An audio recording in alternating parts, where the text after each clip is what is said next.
Yeah. We're live. Yeah, podcast is live. Jessica, I was saying that I feel like, Anchorman, at the start where the bleh, bleh, he's like the seashells. Anyway, so how are you, Jessica? Good? I'm good. Yeah. Do you know what? This question is one I've been thinking about because I knew you were going to ask me how I were, and I thought, should I be honest or should I just say I'm good? And you know what? It's been a hard couple of weeks, not going to lie, and I think we need to all be okay with saying that we're not okay. Cool. What's been the problem, if you want to share? It's just some, personal family stuff going on, and it's hard when you're trying to balance personal stuff with work, and trying to be open and honest about it, without, you're still giving your best, but sometimes your best is delivered in a different way, or maybe it's not your best, and in a couple of weeks it will be again. But yeah, I think I've just been thinking about that before this call, that, honesty, I think is really important. Okay. Well, Jessica, you need to go through the darkness to see the light. I love it. There you go. Cool. But look, Jessica, we start with the first question then, and we just get straight into this. So Jessica, you've been in SEO for quite a few years. What initially sparked your interest in the industry? So I started in more general marketing. So I was doing the whole mixture of marketing sort of disciplines, social media, like paid search, newsletter, CRM, everything. And the one bit that I enjoyed most was like the blogging side of it. I love writing, and the others I felt like were a bit of a chore, like the things you have to do, especially like posting on social media. And I just thought, I really want to try something. At the time, I didn't know what SEO was. No idea. Didn't know what it was at all. It was still kind of emerging as like its own discipline. And so I just started searching for things. I just started searching, content roles. And I just saw this SEO thing come up and I thought, let me give it a go. And it was actually, I was super young and I took an internship at a small agency in London, and I thought, let me try it. Let me see how this content thing is. And I loved it. It was amazing. Cool. So a question on that then. So if knowing everything that you know now and you got to start all over, would you still go into SEO? 100%. 100%. I'll tell you why. So a few times during my life, I've tried a couple of other things. So I got into PT around personal training around COVID. But during that time, I was still always had freelance work coming in SEO, and it's always been there. And I feel like even during COVID, where there were loads of redundancies happening or like loads of hiring freezes, there was still SEO work. And I feel like it's always been like, it's such a good option to have to support you in any sort of time in your life. But also I just think it's constantly changing. And so you're constantly learning new things. It never gets boring. And so for that reason, I would definitely do it 10 times over. Nice. What would you do differently? If anything. What do I do different? That's a good question. I think I would have more faith in my own abilities earlier on, and have more confidence to go and say, this is what I think needs to be done, and really just put my opinion across a bit more. I think, especially for I think it's definitely something young women go through in the early stage of their career, especially I remember at my agency, I was the only woman in the whole team. There was like 15 of us. And it's really male dominated at times, at the technical side especially. So I think at first I was a bit nervous to say, this is what I need, this is what I think. And if I could do that again, I would try and build on my confidence to trust in my own knowledge and instinct. It's hard to learn that, but I think with practice, you slowly get better and you realize that actually when you do it, nothing bad's going to happen. Exactly. So yeah, definitely that. Yeah, definitely. And I think the more confident you become in your actual skills, And yeah, it's definitely a lot easier asking for things like that. But cool. Darius, Shrey, have you got any questions? I have just a quick one. I noticed there you were saying initially you weren't a fan of sort of posting on social media and stuff. Now that you have sort of, I think it's over 20,000 followers on LinkedIn, do you feel now that you almost have to post, or does it become more of a chore now, or is it more enjoyable? No, because for me, LinkedIn feels really different. Like, because at the time, LinkedIn wasn't, I just had like one of those dead profiles. It wasn't like it is now, where it's so interactive and it can really build a personal brand. It was kind of something you all had, but no one, you only used it when you were looking for a job, for example. And so that was more like the Instagrams and the Facebook at the time. Like, I found that, and the reach on Facebook was really difficult organically. You had to do like the paid stuff, and I found that a chore. And I feel like LinkedIn changed the game for me, because it's a lot more. You get a lot less trolls. Like, you still people can't be trolls because they know that it's their professional profile, right? So a lot of the interactions are really actually nice conversations, and everyone's trying to almost support each other to be better, and tips. And so yeah, LinkedIn feels really different for me. So I don't find it a chore at all, weirdly. And well, do you feel like that's sort of... Sorry, go on. Sorry, that was one thing that I got the whole team to. Like, Shrey and Darius, I've told them how much of a digital asset we need to invest into LinkedIn. I'm obsessed with LinkedIn. I love it. I think I told you last time we were on a call was, do you remember that post I did when I was in Lake Garda? Yeah. And it just like took off, and it was just my laptop with Lake Garda and the lake in the back. And it was like, I said something like, it was a surreal 6 a.m. office.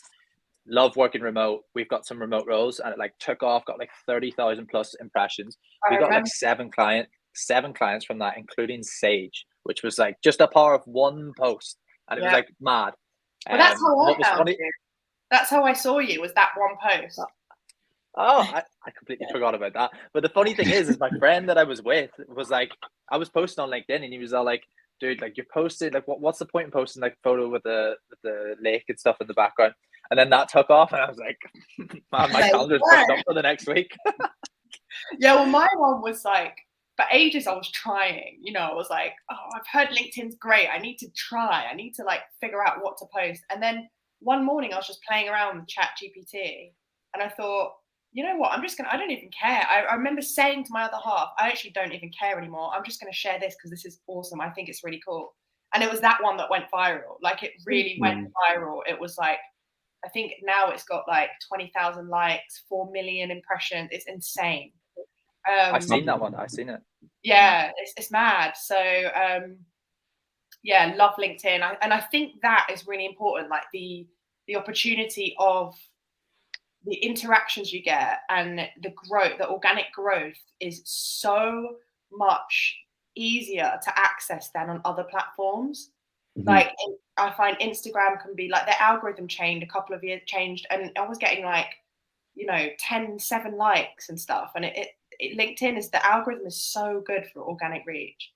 So yeah. Are you on Twitter? No, this is something I've been thinking about. Yeah, we get quite a lot of reach on Twitter as well, but it's funny because the Twitter crowd are like so opposed to LinkedIn. Like, I'll probably see like once a week on LinkedIn somebody like comment like, oh, went on LinkedIn for the first time in like a month, so dead. I don't know, like the environment over there, all of that. But it's like, I feel like it's like just two platforms versus each other. Have you found one more useful than the other? I don't know, because I still, I'm linked into the day I die. Like, that's where we get the majority of our business through. But I could put up a tweet saying, look, we've got this role at this salary at this location, and I'll have loads of people message me. But a lot of people will also message me through LinkedIn saying, I seen your tweet. So I thought I'd get you on here. So okay. So yeah. Yeah. But I know Craig, my business partner, he gets some, he used to, when he first started, got the majority of his business through Twitter as well. So he was like the one that was like pointing at me. He's like, you need to also, everything you're doing on LinkedIn, do it on Twitter as well. So yeah. But you mentioned ChatGPT. What's your thoughts on that? Are you scared of it? Are you using it to your advantage, or what? Good question. I'm not scared of it at all, actually. I think it can be used in so many simple but really time-saving ways. So I don't think we're at I think what a lot of people are scared of is that it's going to be able to do an SEO's job and no one will need the human input. It is no way near being at that stage. It can do simple jobs a lot quicker than we might be able to do simple jobs.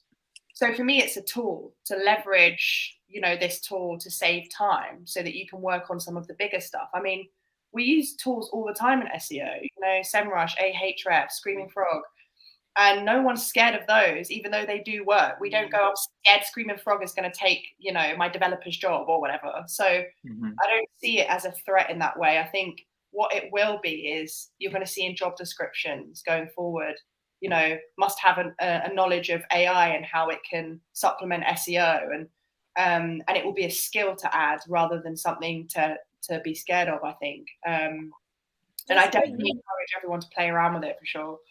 You mentioned that one of the reasons you loved SEO was because of the ever-evolving industry, and now with job applications also having like these sort of experiences needing to be on their list, how do you sort of tackle staying up to date? Do you is it through the people that you follow, maybe on accounts and stuff like that, or news feeds that you follow?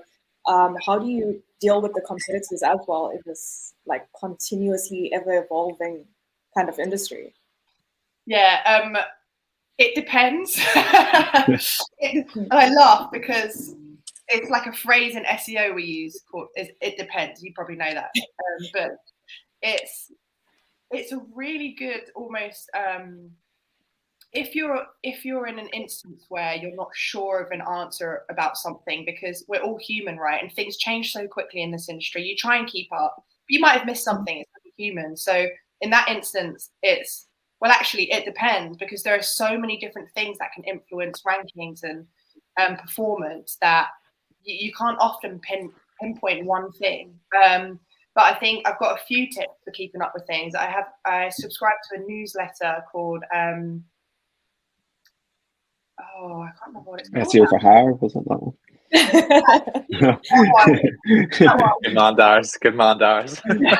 Plugging it in there. SEO for lunch as well. And also follow blogs like SEO Roundtable, Search Engine Journal, and podcasts is the thing I've been doing recently. So just listening, there's Search Engine Journal do a really good podcast, and LinkedIn, just following all of the big SEO creators. And if you do those three things, you have your newsletter, you have your LinkedIn curated to SEO, and you have your you follow your blogs, then you're not going to miss anything. What about events? Do you go to events to network, or do you go to events to learn? Predominantly to learn, but the networking I think is a given.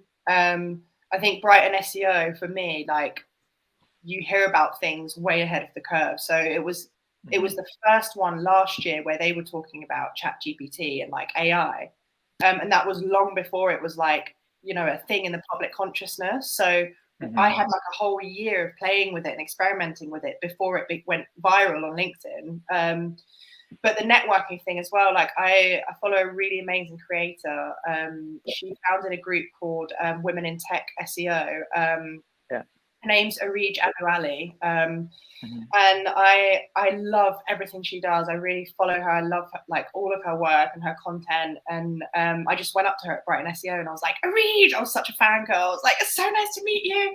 And just like meeting her and then meeting women through her group and stuff like that, it was really amazing experience. So yeah, definitely encourage, especially Brighton SEO. It's amazing. Jessica, you need to get on Twitter. Arij is everywhere on Twitter. I see her all the time. Really? Yeah. I know. You need to get on Twitter. House. I don't know how much time she finds in her day, but she's doing a festival now. Like, she's smashing it. I've seen that. Yeah, I've seen that. Yeah. But yeah, no, I'm pretty sure like the hashtag woman in SEO is like massive on Twitter. So you need to get on. But that just shows you as well how much opportunity there is when you get into SEO. You know, there's so much opportunity to build not just a career with, you know, an employer, but all around that, you know, start hosting events and networking, and there's so much you can do with it. It's just limitless. Well, I think a great question would be, I see Antonio in the chat. his message in a few things, but he came to me about a month ago. So he doesn't really have any SEO experience, but he's trying to do as much training as he can. What advice would you give to him now with having ChatGPT out there, having kind of tools that can definitely excel your SEO career a lot faster than maybe somebody could 10 years ago? What advice would you give to somebody like that? Sorry, can you just, because I want to get to the point of what was the question? The first part. So for somebody just starting off in SEO, okay. What would your advice be? Okay. I think don't niche down too early, right? So there's like the three main pillars of SEO, which are technical SEO, on-site, your content, and your off-site, so link acquisition. There are a lot of specialist roles out there. You've got technical SEO executive or technical SEO intern, all well and good. But my advice would be, in the first role, go into something where you're going to get a taste of all of the key pillars of SEO. And then from there, if you want, and you say, look, the bit I love the most is the technical side, then fair enough. But I think if at any point in your career you see a dream role and it has, must have a bit of knowledge around content, but it's mainly technical, you can then say, well, actually, I did for a couple of years, I did do content as well. And so you'll have that knowledge. And it just opens up a lot of freedom throughout your career. I think I've seen some friends that I've met through the industry who started off in link building only, and they've kind of ended up in pigeonholing themselves and wanting to explore, but they can't because they don't have the experience. So wait to niche down. Brilliant. Cool. What way would you pitch yourself? So let's just say Jessica has got no experience in SEO, right? She sees big. She's on LinkedIn. She's following quite a few of the big players in the industry. She sees who the big companies are. Let's say you want to work for one of the companies. What way would you pitch yourself? I think the big thing in SEO is this idea that at a very base foundation, you have to have a curiosity, a willing to learn, and be super flexible because things change so much. And I think if you have those qualities and you can sell that you have those qualities through tangible examples, then the attitude a lot of employers take is, we can teach you SEO, we can teach you the skills, but if you come to us with that baseline of being someone who's eager to learn, super flexible, easy to adapt, then that is what you need on a base level. So I would take examples in my life where I've said I've been able to adapt. It might be that through no fault of your own, you lost a job. It doesn't matter whether it was a side job at uni, whatever it might be, but you're just showing that you're able to adapt quickly to situations. And so you can use a lot of life examples to display those skills. 100%. Have you done much sort of hiring yourself, Jessica? Or I have, yeah. So I've done mostly sort of junior to executive level roles, where it might be interns or people with only 1 or 2 years experience. And that's the thing I always looked for, was more are they asking questions? Are they asking me questions? Are they curious about what they're going to be doing in their day-to-day life? I think that is a really big one for me. If you say at the end, have you got any questions? And they're like, no, that kind of it makes me think, why? If you're invested in this and you might be here for, a few years, like you have to ask questions. And we have to know that we're right for you as well. It goes both ways.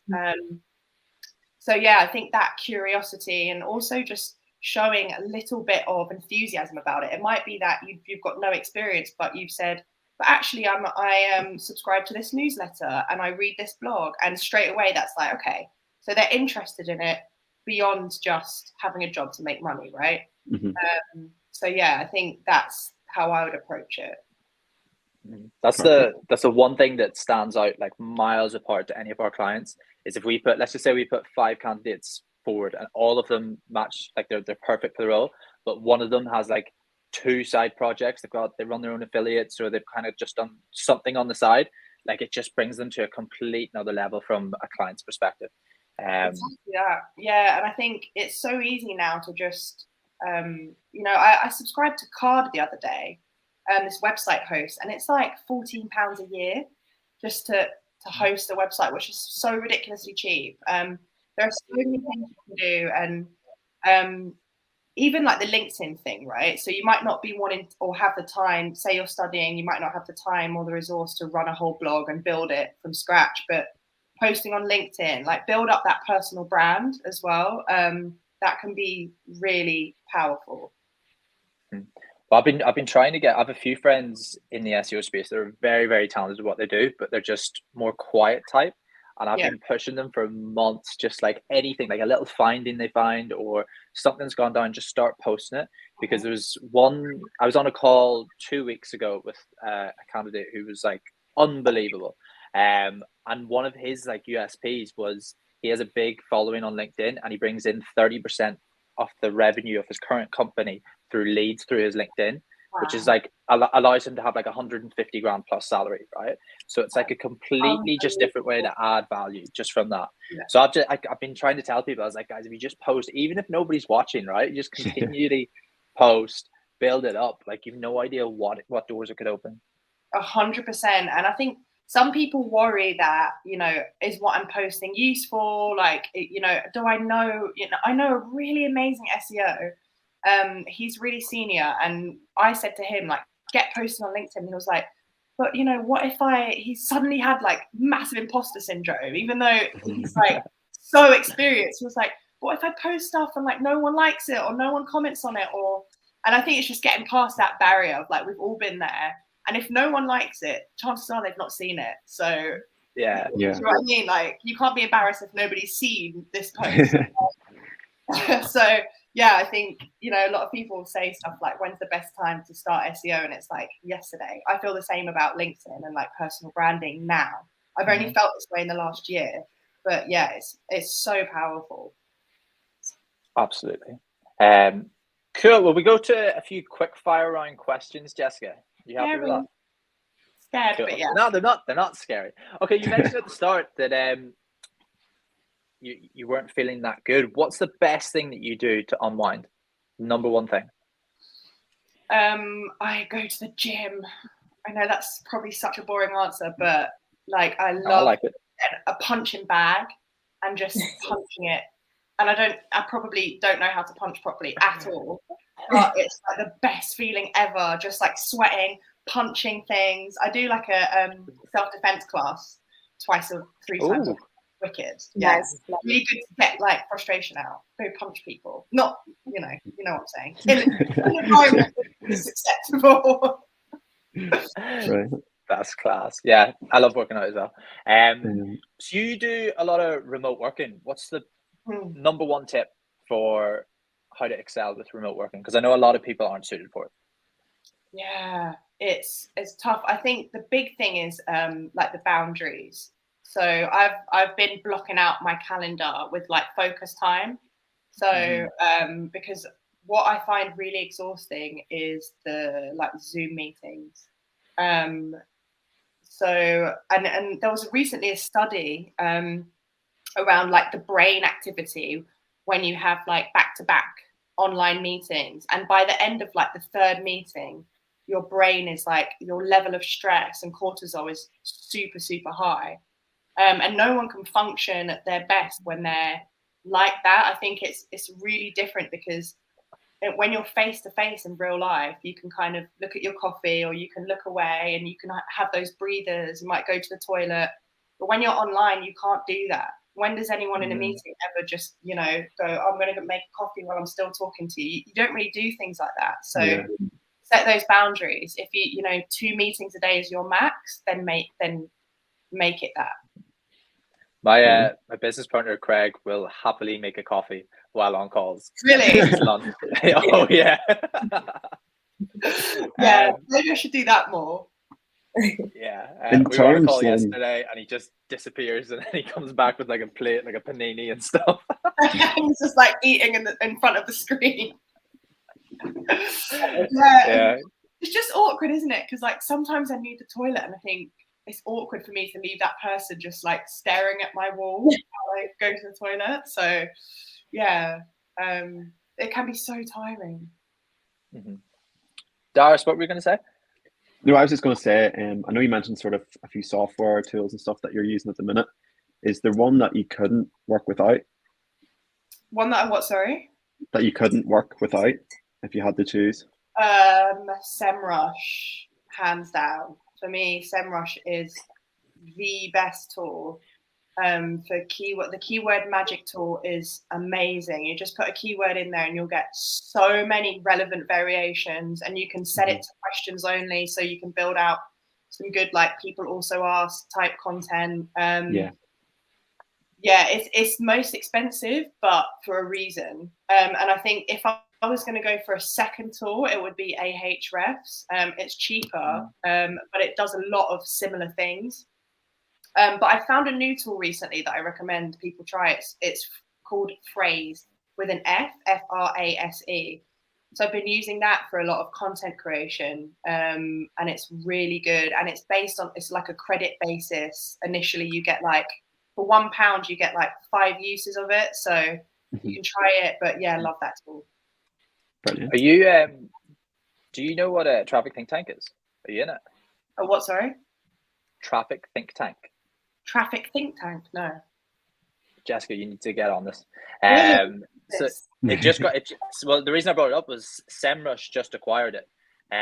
But it's like its whole website with like live webinars, but it's got a Slack community. We've been in it for, I've probably been in it for like coming up to a year now, and it's more like, it's like anybody has any questions, put it in there. Like there's, I think it's like 800 agency owners from all over the world, or like high level SEOs, are all in there. We've been able to get some like big clients from it, just from like posting in there and stuff. But you should jump in there. The only reason I brought it up was it just got acquired by SEMrush, I think 2 or 3 days ago. Of course it did.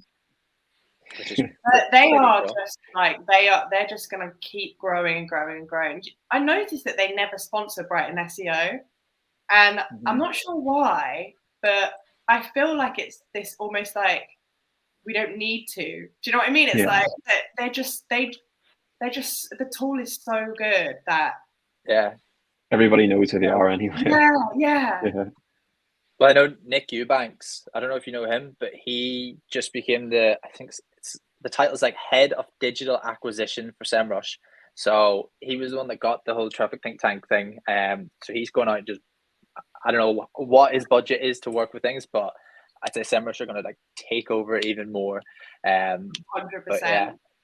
Outside of getting on Traffic Think Tank, are there any other 2023 goals that are lined up for you? Any other what's early in the year? 2023 goals? 2023 goals. Do you know what? I think one is to pitch to talk at Brighton SEO. And I say just pitch because it's like that's the first barrier. Like I've been saying I'm going to do it for so long. So I definitely want to pitch to talk there. That'd be so scary though, I'm not gonna lie. What would your talk be on? Poop my pants. That'd be a topic. That's my content for sure, whether it would be, probably I'm verging towards the whole AI content thing, but I need to niche down because I know there's going to be so much on that. So still figuring it out. Any ideas? Anyone? I think that would be a great idea. I think personal branding would be a big one. Nobody talks about personal branding down at Brighton. Good shout. You know what? If you take that one, you give me a shout out, please. Yeah, 100%. 100%. Well, look, Jessica, thank you so much for your time. I know you've got a call in a minute, but thank you so much for your time. It's been great having you on. Thank you, guys. Absolute pleasure. And I totally recommend going directly to you guys for anyone that's looking for the next step in SEO. You didn't pay me to say that. I was going to say before, and great guy. But yeah, totally recommend it. Perfect. Thank you. We're going to post this again, Jessica, so we'll put all your details in there for anybody who wants to follow you and find you and get your new newsletter as well.